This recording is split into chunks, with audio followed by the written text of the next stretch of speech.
100% Pirate. Radio Pirate. RadioPirate.com. Ben, t'as peu, là. Wow. Là, on vient de parler de quelque chose de pas pire, là. Éric Duhem s'en va à Nashville. Yes! Mais pas pour me présenter comme gouverneur. Faut que je te donne des chiffres, OK? Hier, c'est drôle que tu me parles de ça parce que hier, la beauté du web, c'est qu'on est dans un paquet de chiffres. Nous autres, on a différentes affaires. On a des gens qui nous écoutent sur Spotify, il y a des gens qui nous écoutent sur Apple Podcasts, il y a des gens qui nous écoutent sur TuneIn en direct. Il y a des gens... Donc, on a du monde de partout. YouTube. Mais sur YouTube aussi, on a sur Twitter, on a sur Facebook. Puis hier, je regardais les chiffres de la beauté de Spotify. C'est que, on a depuis qu'on a lancé le podcast, juste sur Spotify, on a 2,4 millions de downloads. Donc, ça, c'est pas pire. Puis on a à peu près, par mois, 88 000 personnes différentes qui écoutent. Donc, eux autres, ils peuvent vraiment, parce qu'ils ont les... Tu sais, puis ils nous disent, bon, t'as 75 % c'est des hommes, il y a 25 % des femmes, ils ont les âges précis. Tu sais, contrairement au sondage que nous, on est habitués, eux, ils ont ça précis. Mais la liste que j'ai adorée, c'est la liste... Puis j'en ai parlé sur Radio Pirate Prime ce matin. Je l'ai dit à Jerry. J'ai posé la question à Jerry. Puis j'ai dit, Jerry, sais-tu quelle musique? Parce que là, on sait par Spotify, qu'est-ce qu'il écoute autre que nous quand il écoute la musique, les 4 artistes les plus écoutés. En passant, c'est tous des X qui nous écoutent, donc c'est pas mal toute la clientèle du Parti conservateur. Je regarde les chiffres. AC/DC, 4e. Offspring est 3e. Metallica est 2e.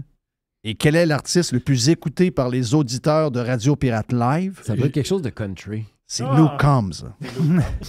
C'est Luke Combs. Donc là, tu t'en vas dans la capitale. Je sais que tu y vas pour le football. Oui. Je sais que tu y vas probablement pour un match de hockey aussi. Mais quand tu vas être sur Broadway, tu vas triper bien raide. Là. J'ai super hâte. Écoute, à tous les ans, moi et mon chum, puis un couple d'amis, on va toujours voir un match de la NFL. Puis là, évidemment, depuis 3 ans, vous comprenez que ça a été plutôt tranquille. On n'est pas allé pantoute. Et là, cette année, on s'est dit, d'habitude, on fait un road trip. On va, je sais pas, là, à Buffalo, à Boston, à Détroit, à Cleveland, à New York, n'importe quoi. Tu es plus proche de Montréal. Plus proche. Mais tu es un fan de football à la base. Ah oui, à la base. Rouge et or, Alouette. Oui, j'étais allé à la demi-finale il y a 2 semaines. Là. Et là, on s'est dit, cette année, on va faire une exception. On va prendre l'avion. Fait qu'on a décidé, on va à Nashville. Fait que j'ai super hâte, c'est ça. J'ai entendu tellement des affaires, mais j'ai peur d'être déçu, mais en même temps, mes attentes sont élevées. Fait tu ne seras pas déçu. Je serais pas déçu. Non. Ça a l'air qu'il y a des groupes, il y a comme une espèce de grande allée avec des bars de chaque côté de la rue. Ça, c'est sur Broadway. C'est ça. Donc, c'est la rue de l'Arena. Puis là-dessus, il y a plein de groupes. Tu peux aller écouter un band puis prendre une bière. Écoute, il y a beaucoup de bands. Souvent, tu as le bar à Blake. Le bar à Blake. Tu as le bar à Kid Rock. Il y en a, c'est malade. Les gens ne font que ça. Là. Ils vont que dans les bars, ils regardent les bands. Souvent, c'est 2-3 étages. Tu vas avoir un étage de rock, tu vas avoir un étage de country. Là, as-tu XM Sirius dans ton char? Non. T'as pas XM Sirius. Ça va me prendre ça. Hein? Là, tu y vas quand? J'y vais dans 2-3 semaines, là, au début décembre. OK. Moi, je prendrais tout de suite ça, puis j'écouterais The Highway, la station country top 40 de la place. Il y en a plein de stations country, mais celle-là est plus... ça va te... C'est quoi le nom? The Highway. The 55 Highway, okay. Ou 56. Puis là, tu vas aller dans un bar. Le vendredi, tu vas aller... Le party du retour à la maison de The Highway, il est au Margaritaville. Donc, ça, tu vas tout pas le choix d'y aller. Tu n'as pas le choix d'y aller. Tu as plein de monde qui arrive de partout. Souvent, c'est des virgins. Donc, c'est des gens qui sont pour la première fois à Nashville. Tu vas être un virgin. Tu es un virgin. Puis, il y a beaucoup d'histoires de mariage, de monde qui s'en... C'est comme Vegas, là. C'est devenu Vegas. C'est devenu très, très...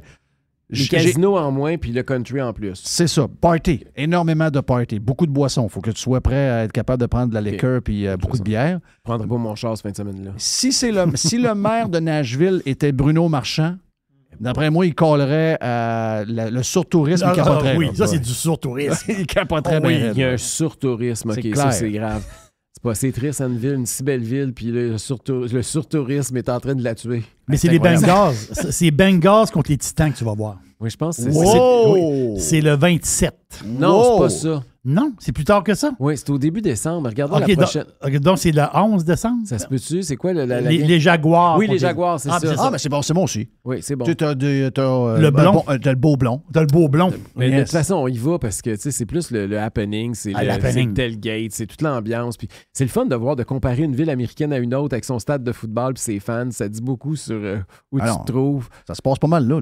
Et en tout cas, moi, je trouve que même culturellement, sociologiquement, c'est toujours intéressant d'aller à un match de football. Puis en plus, quand t'aimes le football, c'est parfait. Puis ce que j'ai compris, c'est que les deux stades, il y en a un qui est de l'autre bord de la rivière. Le stade de football est de l'autre bord de la rivière. Puis l'aréna est sur Broadway. Puis l'aréna, il est direct au bout de la rue. La station que je te parle de la station Highway de XM, le studio, c'est une vraie station de radio là, avec des animateurs tout le temps, des téléphones, c'est pareil. Là. Les autres sont dans l'aréna, donc tu le bats sur le bord du chemin, tu vois les studios, tu les vois travailler là. Un peu comme... il y avait une station... il y a une station à Toronto, c'est Q106, Q105, la station Classic Rock, qui ont leur studio, là, tu sais, le genre de petit... ils ont fait un genre de Times Square à Toronto, là, puis un genre de Hard Rock Café, quelque chose, il y a des studios de radio sur le bord, donc ils ont fait cette station-là, carrément downtown, donc c'est ça qu'ils ont fait. Fait que c'est en tout cas, que ça va Tennessee, être un événement. le club? Non, pas le Diable, c'est pas mon équipe. Non? Mais c'est pas grave, je vais aller, t'as quand même Henry qui est là, tu vas avoir, t'as Tannehill qui est un bon corps, si la santé tient, donc tu vas avoir un bon match, une chose est sûre, tu vas avoir un bon match. Ça ne sera pas une débandade ni d'un bord et de l'autre. Tu le sais jamais. Des fois, tu t'attends toujours à le football, c'est toujours imprévisible. Écoute, il y a 2 semaines, je suis allé voir justement la finale de l'Est avec les Alouettes. C'est le meilleur match de la CFL que j'ai vu depuis très longtemps. C'était vraiment... Tu sais jamais quand tu vas voir un match comme avec... Puis là, en fin de semaine, tu as vu la Coupe Dunsmore. Ben, t'as-tu écouté les Rouges et Or en fin de semaine? J'ai pas écouté, non. OK. Écoute, ça s'est fini, là. Ça s'est fini sur un jeu complètement raté. Ouais, ben j'ai vu la fin, puis c'est une des raisons pourquoi je n'écoute pas le football. Ça faisait tellement amateur, c'était tellement... J'aime pas ça. C'est bizarre, là. Ah, c'est très bizarre. La façon que le Rouge et Or a gagné, c'était pas glorieux samedi. Non. Il y a des règles un peu spéciales dans le... Puis c'est un peu la même chose aussi. Tu sais, j'aimerais ça, moi, que... Puis je sais qu'il y a de l'histoire, puis je sais que tu aimes probablement ce football-là parce qu'il est très différent. On en parlait avec... Alex, tantôt, qui lui est un maniaque de NFL, puis il disait, tu sais, il y a des gars de la NFL qui ont essayé la Ligue canadienne parce que hier, Brady disait, peut-être que j'irais finir ma carrière, c'est une joke. Là. Mais c'est un autre football complètement. Il y aurait des chances de se péter à la gueule parce que ça blitz beaucoup. Les Américains réussissent jamais au football canadien. C'est très rare. À moins qu'ils partent du college puis qu'ils font leur cheminement graduellement. Mais le gars qui arrive de la NFL dans ce football-là, il est complètement perdu. Je me souviens, les Alouettes à l'époque avaient... Puis c'était-tu les Alouettes? C'était les machines. C'était les Concordes. Les Concordes avaient commencé avec Joe Gallat, puis comment il s'appelait donc? Vince Ferragamo. Puis écoute, il avait essayé de... Je pensais que c'était la machine. Non, c'est venu par après, la machine, je pense. La machine, ça, c'était quand la World League... Ça, c'était une ligue mondiale. C'était il y avait des équipes en Europe. Oui. The Montreal Machine avec le gros M. Puis après ça, avant ça, tu as eu les... Avant ou après, tu as eu les Concordes. Ça a fait faillite. Tu as raison. Les Alouettes sont devenues les Concordes. Puis quand c'est devenu les Concordes, c'est là que Ferragamo, je pense, puis Joe Gallat sont arrivés. Puis il y en avait un autre. Il y avait un nom francophone. Les cheveux frisés qui avait de la NFL. Ça, c'était Jerry Datilio, non? Non, c'était un francophone. Un non francophone, mais il ne parlait pas français. Là. C'était une méga star de la NFL. Il y avait 3-4 gars de la NFL. Oui, c'est ça. Puis c'était une année terrible. Là. On n'avait rien gagné. 2 victoires, 14 défaites de mémoire. Oublie ça. Ça a été une catastrophe. Puis c'est souvent ça qui arrive, des vedettes américaines qui débarquent au Canada pour jouer. C'est pas le même sport. C'est pas compliqué. Il y en a un qui c'est le ballon dans les airs tout le temps. T'aimerais-tu que les règles deviennent universelles pour les 4, c'est-à-dire collégial, parce qu'il y a une différence entre quand ça va en prolongation entre la NFL et le collégial. Moi, je trouve que le collégial, la NCAA, est beaucoup plus trippant que celui de la NFL. Mettons qu'on mettait les mêmes règles pour le football universitaire canadien-américain, la NFL et la Ligue canadienne. Même grosseur de terrain, même nombre d'essais, même règles. Je sais qu'on tombe dans une histoire. Là, tu t'embarques dans une guerre identitaire. Oui. Je sais que ça l'est. C'est très politique. Hein? Je sais que ça l'est. Parce que, surtout au Canada anglais. Je sais. C'est comme le système de santé universel. Ou le dollar. C'est comme le dollar. Ça marche. Parce que les Canadiens anglais, il n'y a pas grand-chose qui est différencie de l'autre bord de la frontière. On s'entend. Non, il y a le dollar, il y a l'Uni, il y a le système de santé. La CFL. Puis il y a CFL. Fait que là, si tu enlèves la CFL, tu mets les règles de la NFL, là, ça veut dire que c'est la Ligue C. Parce que tu comprends que le collégial passe avant la CFL. Là. Oui. Fait qu'ils deviennent, au lieu d'être la Ligue 1 d'un sport qui est un peu différent, ils deviennent la Ligue C du sport des voisins de l'autre bord. Je comprends l'histoire, mais c'est parce que, regarde, moi, j'étais un maniaque de football, puis à cause de ça, j'ai de la misère à m'accrocher. Pourtant, j'ai vu des matchs des Alouettes dans le temps, mais j'ai de la misère à me raccrocher. Quand je regarde, il y a toujours... Puis je dis pas que c'est pas que c'est un facile, au contraire. Il est dur, mais au niveau spectacle, des fois, ça me manque un peu. Je sais pas, il y a quelque chose. Mais en tout cas, moi, je trouve que, en tout cas, le collégial, là, je sais pas, mais toi, tu suis le collégial américain, hein? Oui, beaucoup. Parce que moi, je suis pas ça en tout. C'est bizarre, hein? Puis tout le monde me dit que c'est ça que je devrais suivre. C'est ça qui est le plus intéressant. c'est malade, là. Parce que je le vois, c'est ça qui attire le plus de monde. C'est ça qui est le plus... mais j'ai jamais accroché. Je sais pas pourquoi. Il faut s'y mettre. Il faut que tu, à un moment donné, tu te pognes une équipe. Si tu as plein d'équipes, il faut que tu te ramasses fan. Comment on fait pour s'inventer fan d'une équipe? Ben, on ne sait pas comment est-ce qu'on devient fan. Hein? Ben oui, on le sait. C'est quand tu tripes sur des joueurs. Moi, j'ai commencé... Moi, là, mon équipe, j'ai encore un soft spot, là, mais je les suis pas parce que c'est loin, puis ils sont pas dans le même fuseau horaire, puis je suis toujours tard, là, mais c'était les 49ers de San Francisco, parce qu'à l'époque, Joe Montana, puis Jerry Rice, puis toutes les...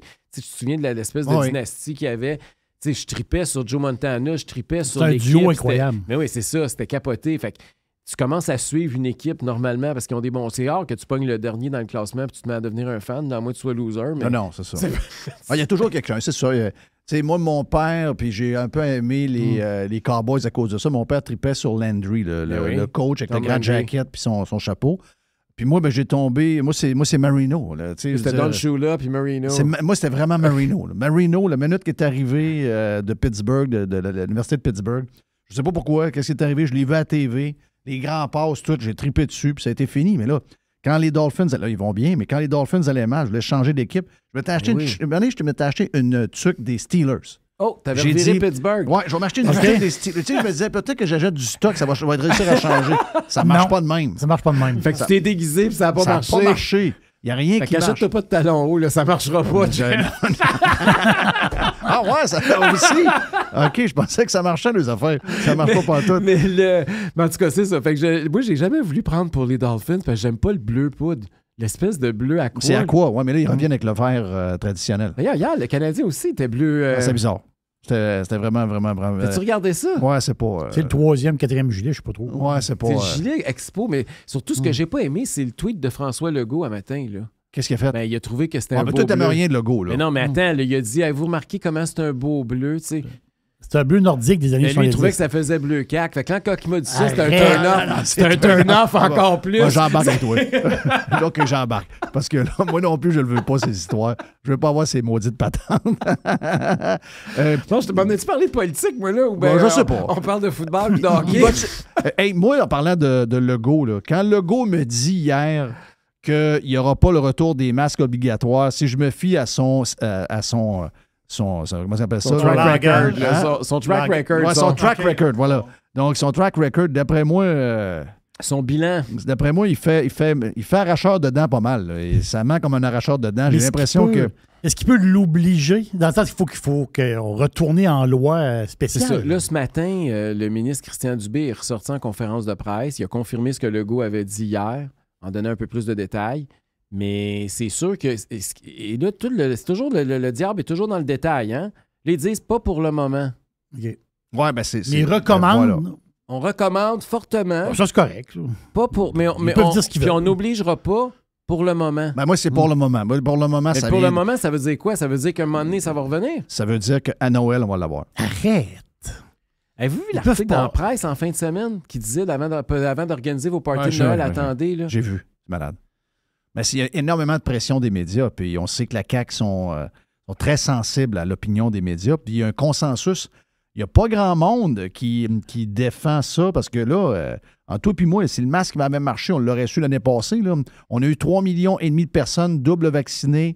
Tout le monde était embarré. 31 décembre, il y a un genre de je ne sais pas comment on appelle ça. Alerte Amber. Alerte Amber, ou un autre nom, alerte de quelque chose. Puis, sacrément, ça n'a pas empêché 3,5 millions de Québécois de pogner à COVID. Donc, si ça marchait, le masque, on le saurait. Et il ne marche pas. Ça ne fonctionne pas, le masque. Puis, les gens qui veulent le mettre, mettez-le. Puis, ça semble marcher d'une certaine mesure. Parce que hier, j'ai fait quelques places publiques, puis j'ai vu que les gens qui écoutent TVA, qui écoutent la TV, ils ont des masques. Donc, t'en as vu beaucoup? Ben, j'en ai vu, oui, beaucoup plus que, tu sais, surtout les boomers. Plus que la semaine passée, là. Oh oui, vraiment plus. Vraiment plus. Oui. Tout le monde pense que les médias... Tu dois le savoir maintenant, là. Je veux dire, tu as vu ce que... Les médias ont encore beaucoup d'impact. Tu sais, on dit les médias ils ont moins d'impact, C'est pas vrai, là. Les médias ont encore beaucoup, beaucoup, beaucoup d'impact. Là. Mais je peux pas, en tout cas. Moi, les masques, moi, personnellement, quelqu'un qui veut le mettre, qui peut le mettre. Là, tu peux dormir avec ton masque, j'ai pas de problème avec ça. Si quelqu'un est dans son auto avec un masque, je le juge, OK? Mais il fait ce qu'il veut. Ultimement, il fait ce qu'il veut. Tu sais, même le monde qui marche dehors, sur la rue, des fois, tu marches sur le trottoir et tu passes à côté de quelqu'un qui a un masque. Je le juge, je le dis. Je le juge, mais c'est ses affaires. Hier, j'étais allé promener mon chien dans un parc, puis j'ai passé à côté de 2 personnes, puis les 2 avaient des masques. Je les ai regardés, tu sais, je leur ai dit bonjour. Ils m'ont dit bonjour. Mais, tu sais, ils ont le droit. Mais, tu sais, je trouve ça ridicule. Oui, mais je respecte les autres. On ne peut pas demander aux autres de nous respecter notre liberté de choix de ne pas en mettre, puis pas respecter la leur d'en mettre un. Mais ils ont le droit de faire ce qu'ils veulent, mais j'ai le droit de penser ce que je veux. On a tout... Mais moi, je les juge pas. Là. Regarde, j'ai vu, moi, le plus gros que j'ai vu dans une marche, c'est un couple avec le chien aussi qui avait un masque. Tu niaises, là. Oui. Mais il y en a qui s'est rendu la folie. Il disait, parce que rappelle-toi qu'à un moment donné, il disait que les chiens et les chats pouvaient le transmettre. Là. Il y avait eu une espèce de nouvelle qui était sortie à l'effet que nos animaux de compagnie pourraient nous transmettre la COVID. Les plus crinqués demandaient quasiment qu'on allait faire euthanasier nos chiens et nos chats. Là. Il y avait de la folie. Là. Ça, une chance que c'était assez révélé non vrai, parce que d'après moi, il y aurait eu la SPA puis les refuges pour animaux, là, se seraient ramassés plein au bouchon. Là. Oui. Ah oui, regarde. Donc, ils sont à... Donc, les gens qui disaient, puis, tu sais, je sais que tu étais pris entre les deux dans le sens qu'il y avait du monde qui disait, il ne faut pas trop parler de COVID, on en a fait en masse. Puis là, ben, on est rendu ailleurs, puis etc. Puis là, ben, la CAQ, eux autres, n'ont pas parlé de ça. Ils ne voulaient pas vraiment qu'on en parle. Les médias ne voulaient plus qu'on en parle. Puis là, tout le monde disait, anyway, c'est fini. Moi, j'ai fait une couple de tweets, j'ai fait 1 ou 2 tweets sur les masques. Puis là, il y a quelques commentaires un peu débiles. Hier, Régent m'appelle, il dit « Hey, moi, je suis pas Twitter, là, je connais pas ça, là, mais il dit, là, Julie m'a montré son Twitter, puis il dit « Le monde est donc bien malade, tu veux ce qu'ils te répondent? » Ben, j'ai dit « Ben oui, il y a des... Je fais ça pour les piquer un peu en plus, là. Mais c'est pas vrai que c'est fini. C'est ça que je veux dire, c'est que, contrairement à ce qu'on nous dit quand on parlait de ça, puis souvent, les gens me disaient « Ah, Éric a trop parlé de COVID. » Il y a d'autres qui me disaient « Éric a pas assez parlé de COVID pendant la campagne. » Moi, à ceux qui disaient « Éric n'a pas assez parlé de COVID », j'ai dit un peu, là.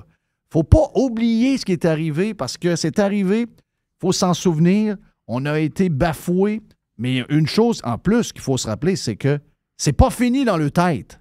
Et là, on le voit, là. Puis là, on le voit, c'est... Mais moi, je pensais vraiment, en tout cas, j'étais peut-être trop optimiste, là, mais je pensais vraiment que cet été, on avait tourné la page. Là, je me suis dit, là, on a appris. Puis quand j'ai vu The Atlantic aussi le dire qu'il était temps de tourner la page, puis tout. Les autres, ils disaient ça prenait un reset. Puis il faut maintenant enlever les chicanes, puis il faut... Mais ça, pour moi, c'est un aveu, là. C'est un aveu. Okay? Dans Atlantic, c'est un aveu. Que le temps nous a donné raison. Okay? Pour moi, c'était ça. Fait que là, je me suis dit, OK, le temps nous a donné raison. Puis effectivement, il nous a donné raison. Ben, sur 90% des points. Là, aujourd'hui, là, écoutez bien, là. On nous dit, oui, les hôpitaux débordent. Mais ça, les hôpitaux débordent. On a un problème avec notre système de santé. Ça n'a rien à voir avec la COVID, là. Bon. Mais pire que ça, là, on nous dit, oui, mais c'est maintenant les enfants. Puis là, toujours dans la presse, il y a quelques jours, on nous dit, puis là, c'est des pédiatres qui parlent, que les enfants, les problèmes respiratoires chez les enfants, c'est parce que pendant 2 ans, ils ont masqué, puis ils ont été surprotégés. Puis là, quand on enlève les masques, ils sont surexposés à des virus, puis ils attrapent tout. Oui. Mais là, ça veut dire que le masque a été le problème, puis la solution, c'est de les masquer encore plus longtemps. Voilà. Fait que t'arrêtes quand? Ben, c'est ça. C'est ça qui marche pas. On vient de comprendre ça, là. On vient de comprendre qu'en faisant ce qu'on a fait là, on est en train de provoquer... regarde, c'est l'enfer, là. Puis c'est pas juste... Un peu, là. C'est pas juste les hôpitaux débordent. C'est qu'il y a du monde malade pour vrai. Parce qu'on n'a pas écouté... on disait qu'on écoutait la science, c'est plus ou moins vrai. Ils n'ont pas développé leur système immunitaire voilà, pendant 2 ans. Mais il y en a plein de scientifiques qui disaient... Ben oui, des pédiatres, entre autres. Ben oui, puis on les a écrasés. Parler aux pédiatres qui ont essayé de sortir la tête. Ils ont mangé des coups de batte. Il y en a qui ont été obligés de... Il y en a qui ont été obligés de carrément se fermer. Nous, on connaît une pédiatre qui a même, à un moment donné, écrit sur Facebook. Elle a enlevé son message. Ben oui. Tu sais, parce qu'il y avait vraiment de l'intimidation. Et là, ils sont comme surpris de ce qui arrive. Puis là, ben, ils ont provoqué ça eux-mêmes. Puis pour régler le problème, ils veulent recréer ce qui a provoqué le problème. Voyons donc. C'est ça. C'est un argument qui marche sur la tête. C'est parce que si tu suis cette spirale-là, tu t'en sors jamais. Jamais. C'est une roue infinie. Puis c'est ça qui est grave. Puis, mais je pense, puis là encore, c'est encore l'optimiste en moi qui parle, je pense qu'on ne retournera pas parce que le nombre de gens qui pensent comme nous augmente à tous les jours. Le temps a trop joué en notre faveur. Puis, pour moi, des Atlantics, ça a été comme le point tournant. Je me suis dit, OK, même eux autres... Parce qu'on s'entend, pour les gens qui se demandent, The Atlantic, ça appartient à l'ancienne femme de Steve Jobs. Oui. Puis c'est très à gauche. Oui. C'est très élitiste. Oui. Donc ça, c'est un aveu de l'élite qui nous crachait au visage. Oui. Puis là, ils ont complètement reviré de bord. Bien, ils n'ont pas reviré de bord, mais là, ils disent c'est le temps de tout effacer le tableau. Là, on repart à zéro parce qu'ils ne veulent pas qu'on leur rappelle qu'est-ce qui s'est passé. Sauf qu'ici, c'est pas ça. J'ai fait un tweet hier soir parce que là, ce que je vois, c'est les mêmes affaires. C'est les mêmes attaques de la même manière. C'est la même stratégie. C'est la même gang. C'est un genre d'élite là, qui s'est autoproclamé élite du Québec qui juge... Ils vont utiliser les masques comme ils ont utilisé les vaccins et le passeport vaccinal pour, encore une fois, diviser, parce que c'est bon pour les médias, c'est bon pour eux, c'est bon pour les clics, c'est bon pour... Je sais pas, ça fait un spectacle. La vérité, c'est que ça leur donne le droit, puis ils ont comme un permis d'intimider, d'attaquer, d'étiqueter le monde, de les traiter de tous les noms, parce que ces gens-là ont des valeurs différentes des autres, puis qu'ils ne veulent pas l'avoir, le maudit masque. Donc, ça... Pour eux autres, ça n'a pas rapport avec l'hôpital, ça n'a pas rapport avec la transmission du virus. Ça a vraiment rapport à continuer cette guerre de clans, d'essayer de former deux castes. Le caste des gens brillants, qui savent tout, puis qu'eux autres, ils ont les belles valeurs, puis la gang d'édentés par rapport qui ont des drapeaux pirates. C'est un peu ça qu'ils veulent faire. Là. Moi, je ne sais pas. Ils essaient de retourner dans cette polarisation-là. Oui. Puis même la vaccination, tu as vu comment... Il y a de plus en plus de questionnements puis ça va finir par sortir, je veux dire. Puis on n'est pas en train de dire qu'on est pour ou contre le vaccin. Là. Moi, je ne suis pas là pour évaluer, je ne suis pas un scientifique. Là. Puis il n'y a personne ou à peu près à qui j'ai parlé qui est capable de le faire. Là. Mais je vois quand même qu'en Australie, la santé publique dit là, les en bas de 30 ans, on ne vaccine plus de booster shot parce que... En Floride? Les gars en Floride, en bas de 30 ans, c'est fini depuis 4 mois. Fait que tu sais, il y a des... C'est pas des gens, c'est pas des édentés en passant qui disent ça, là. C'est des autorités en santé publique, exact. Comme la santé publique du Québec, qui sont souvent même plus gros puis plus professionnels puis qui ont vu plus clair que la santé publique du Québec depuis très longtemps. Là. Fait que c'est pas... un moment donné, il va falloir qu'on arrête. Là. Quand est-ce que le cirque va arrêter? Puis le même discours, ça fait 2 ans et demi là, qu'ils sont sur le même disque. On a une shot qui coûte à peu près 10 cents à produire, qui va être vendue aux alentours de 18$, qui est 10 fois le prix qu'il était au début. C'est une grosse business. On n'a pas acheté 400 millions. C'est une grosse business. On a acheté l'équivalent de 10 par personne. Puis on est toujours dans les photos de gars qui se font vacciner. Là. Hier, c'était le ministre de la Santé. Puis en tout respect là, pour le ministre de la Santé, je le regardais hier en camisole. Je veux dire, le virus, il peut faire des ravages, mais il y a peut-être d'autres choses aussi. Être en santé et faire attention à soi-même, ça peut être un élément pour se protéger contre les virus et d'autres maladies qui s'en viennent. Donc ça, c'est... quand tu te mets... Les saines habitudes de vie, c'est exact. sûr quand que tu t'exposes publiquement, là, tu peux être capable de prendre ce commentaire-là. Il l'a fait hier, mais on est encore... Moi, l'histoire du vaccin, là, excusez-moi, je pense que c'est en train de mal finir, l'histoire du vaccin. Là. À un moment donné, faut parce que c'est pas la solution à tout le vaccin. Il faut arrêter. Il n'y a pas eu de solution miracle. Là. Fait qu'il y a pas... puis on regarde ça en perspective, puis j'espère qu'on va faire le bilan.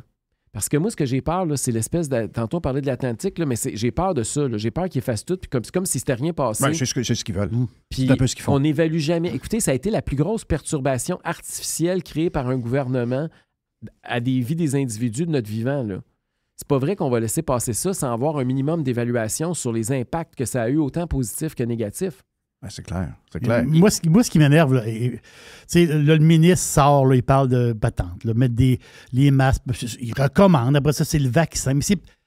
Mais en réalité, là, les hôpitaux, ils débordent. Là, tu t'envoies ça. Tu vas sur Google, tu mets Québec hôpitaux débordent. À chaque année, tu trouves des articles. À chaque année, tu peux aller dans le passé. À chaque année, ça déborde. À un moment donné, là. À un moment donné, là, OK? Faut qu'on en sorte. Dubé, là, tu fais quoi là, en ce moment pour ça? Là? Oublie les masques, les shootages, oublie tout ça. Là. En ce moment, l'hôpital, là, il est à 150% à l'urgence. Puis là, en ce moment, qu'est-ce qu'il fait concrètement pour essayer, je sais pas, ouvrir une nouvelle clinique, une patente? Qu'est-ce qu'il fait présentement? Il fait rien. Il fait zéro. Rien. Ben, il a mis Yuri Sachin pour qu'Éric ne veut pas le chercher. Là.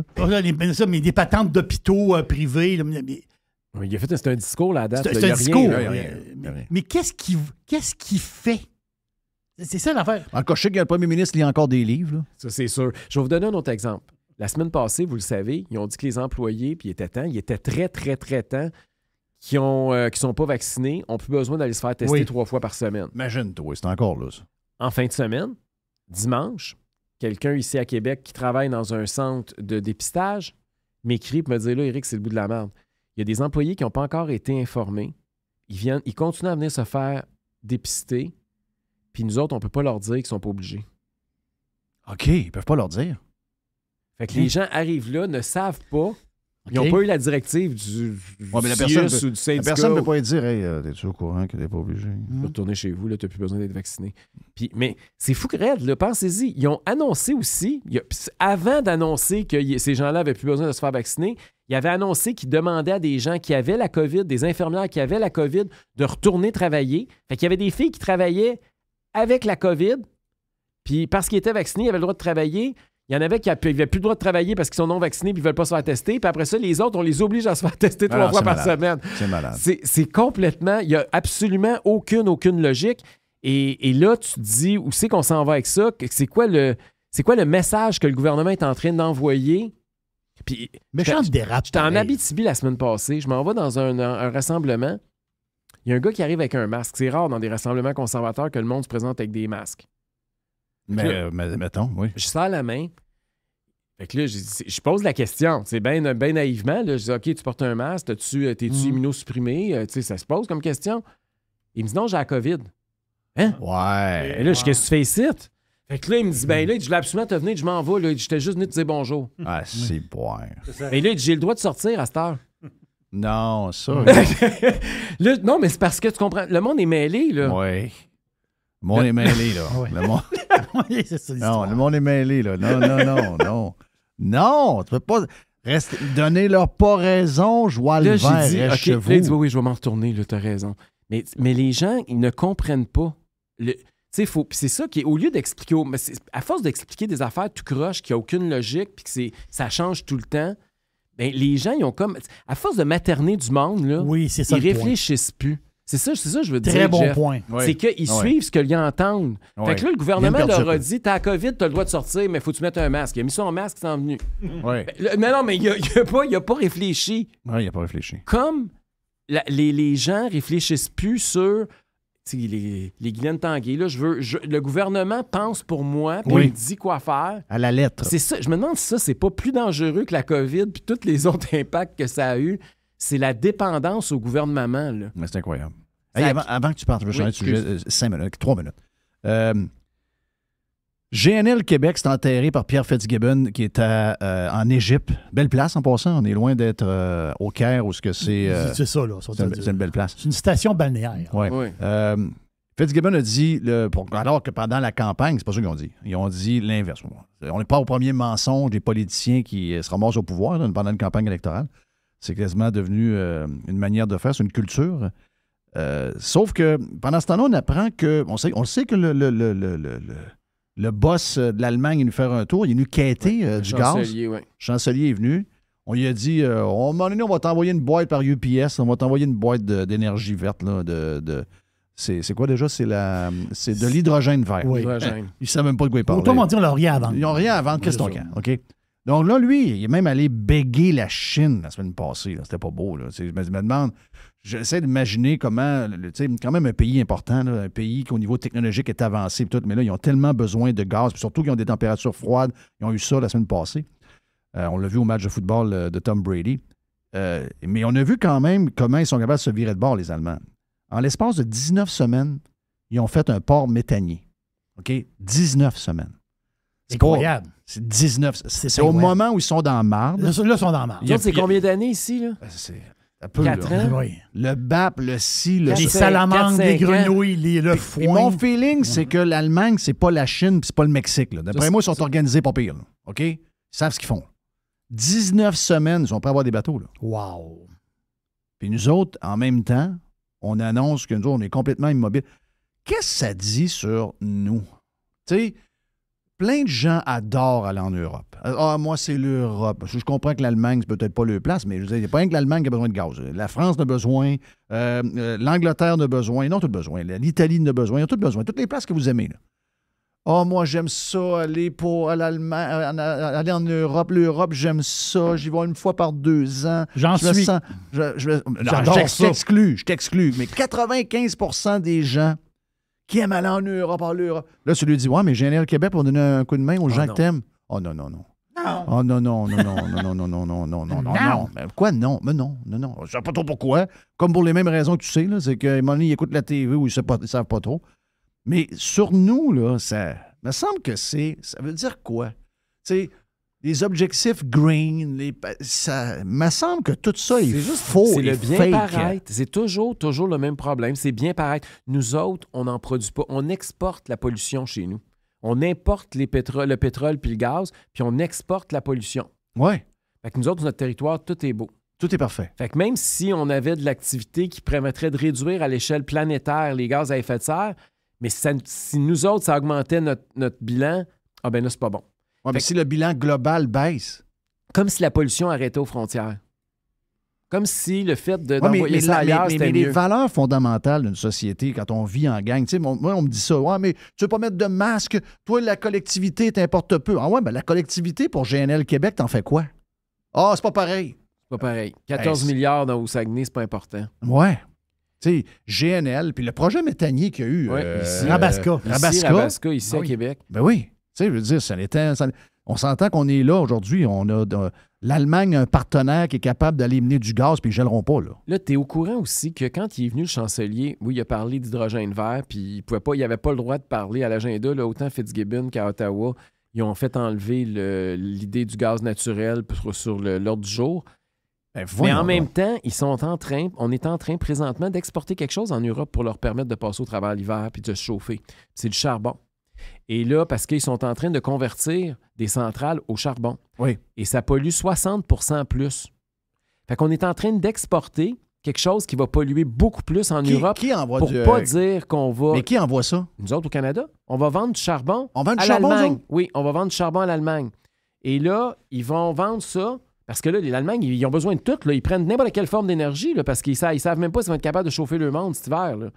Et là, nous, on exporte le charbon parce que ça, il n'y a pas de problème. Ça paraît bien, tu comprends? Tu n'es pas obligé de dire que tu vas passer un pipeline ou que tu vas avoir un port méthanier ou que tu vas exploiter tes hydrocarbures. On exporte pour vrai du charbon. On exporte du charbon. Sacrément. Quelque chose qui est beaucoup plus polluant que si on exportait du gaz. Mais ça, tu vois, les Greens, ils ne parlent pas contre le charbon. Non. Ça les énerve pas. Fait qu'il n'y a pas de pipeline, il n'y a pas de port méthanier. Je voulais te marier politiquement avec Monsef Daraji puis le Parti libéral, mais il a dit à Radio X cette semaine qu'il était contre GNL Québec. Il était contre l'extraction du gaz naturel au Québec. Le Parti libéral veut rester très à gauche. Et pour les masques, il dit qu'il va suivre ce que la CAQ va faire. Hein? Oui, c'est ce que... J'ai pas entendu. J'ai pas écouté Radio X depuis que je suis parti, mais... il va suivre la CAQ. C'est ce que quelqu'un m'a rapporté. Il va suivre la CAQ là-dessus. Donc, Parti libéral, après moi, ils n'ont pas poigné le message. Non, puis ça sera pas les autres candidats. C'est une bonne nouvelle pour toi, par exemple? Ça sera pas les autres candidats qui vont être mieux. De toute façon, le Parti libéral, tu as vu ce qui s'est passé depuis 48 heures, là? Ça a plus l'air d'un cirque que d'un parti politique. Sérieux, je suis pas. Okay. Je débarque. Qu'est-ce qu'ils ont fait? Bien, d'abord, tu te souviens qu'avant que Dominique Anglade quitte, il y avait une députée, Marie-Claude Nichols, qui a été expulsée du caucus. Oui. Parce qu'elle ne voulait pas prendre de fonction parlementaire, elle voulait juste être 3e vice-présidente de l'Assemblée nationale. Oui. Ils l'ont mis dehors, elle s'est mise à demander la tête à Anglade, elle l'a eu, Anglade est parti. Le nouveau chef arrive, Marc Tanguay. C'est qui ce gars-là? Marc Tanguay, c'est un député de Montréal qui, il était leader parlementaire, il se ramasse chef par intérim, mais il a de l'ambition pour se présenter à chefferie lui aussi. Là, il arrive chef. Sa première action, c'est de réintégrer Marie-Claude Nichols, parce que tu comprends qu'il n'a pas trop des députés libéraux. Là. Fait qu'il il essaie de la rapatrier. Il la rencontre, il dit, garde, on va faire une affaire. La personne qui a la 3e vice-présidente, la personne qui l'a eue, c'est Franz Benjamin. On va demander à Franz, il va prendre les 2 premières années du mandat comme 3e vice-président de l'Assemblée nationale, puis toi, tu vas prendre les 2 dernières, parce que ça vient avec une prime de 35 000 $ par année. Oui, je sais, Jerry a pété sa coche là-dessus cette semaine. Fait que là, elle a dit, OK, je retourne. Là, fait que là, ça sort dans les journaux que demain, Marie-Claude Nichols devrait peut-être réintégrer le caucus fin d'après-midi. le soir, le député en question, qui n'était pas au courant, il menace de quitter à son tour le Parti libéral parce qu'ils vont y enlever son 35 000 c'est incroyable. Là, il a appris ça dans le journal. Là, la chicane a pogné dans le caucus. Et là, le chef par intérim est ressorti dans le journal le même soir à 9h. C'est le festival d'humour. Pour dire, là, écoutez, finalement, elle va rester dehors du caucus. On la reprend plus. Parce que là, l'autre, il partira pas. Fait que là... Et là, elle est sortie, puis là, ils ont dit, gars, tu peux revenir, mais tu n'auras pas ton 35 000 de plus par année. Tu ne pourras pas être 3e vice-présidente. Ben, elle dit, ben, gars, si vous ne me donnez pas une scène, je reste chez nous. Je reste chez nous. Fait qu'elle n'est pas au caucus cette semaine. Ça fait pute à cash pas mal, là, de la gang. Toute la gang. Ça fait, j'ai besoin de cash. Un peu ce que tu disais cette semaine, Jerry. Là. Oui. Tu avais suivi ça, toi, Jerry? Oui, Jerry oui. Jerry, c'est le genre de patente qu'il adore. Ça, c'est des affaires que j'aime beaucoup. Moi, de l'être humain, là, la réaction de l'humain, là, j'adore ces histoires. Mais la pauvre fille, elle s'était fait promettre 35 000 puis ils ont arraché. Là, ils ont dit à 5 h, puis à 9 h le soir, elle n'avait plus une scène. Quand même. Éric Duhem, thank you, man. Merci. On s'en parle, le chef du Parti conservateur du Québec. Puis nous autres, on est PCQ-FM. Oui.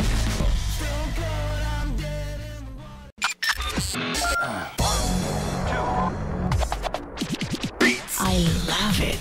Listen. Radiopirate.com. Radiopirate.com. Radio Pirate.